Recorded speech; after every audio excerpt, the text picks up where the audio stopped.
guys, welcome back to my channel, and for today's vlog guys, tuturuan ko naman kayo kung paano mag-load ang mga OFW or international load sa GCash. Yes guys, meron na international load sa GCash. Lalo na to is yung mga OFW natin na gusto mag-load is pwede nyo nang gawin yan sa sarili nyo. Kung may GCash kayo, is pwede nyo nang loadan yung sarili nyo mobile network. So ngayon, punta lang tayo ngayon sa ating GCash account.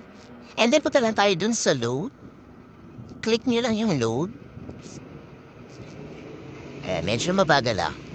And then, mabagal yung GCash natin. So makikita nyo dyan yung mga network. Tapos makikita nyo dyan yung Philippines. Tapos may plug natin, di ba? Nakikita nyo. So itatap nyo lang yan guys. Kasi yan is Philippines. Dito tayo mag-load. So makikita nyo pag tinap nyo, makikita nyo yung mga country or yung mga bansa na pwede kayong mag-load. So, di ba, kung kayo ay nasa United States of America or nasa UAE, ayan guys, pwede kayong mag-load ng sarili niya na. O, di ba, international. Hindi na pala kailangan mapaload pa dito sa Pilipinas. Kung meron kayong GCash, tapos, gusto niyo mag-load ng sarili niya, is kayang-kaya niyo na yan, guys. Basta ilalagay niyo na kung saan country kayo.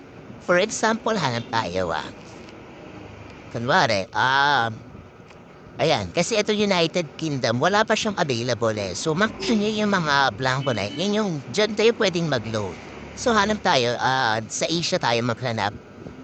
Ito rin sa United Arabs, wala pang available dito. So, ito try natin itong Singapore. Ayan yung Singapore guys. Para kita niyo may dalawang lobas. So, mamimili ka na dyan kung ano yung gagamitin mo.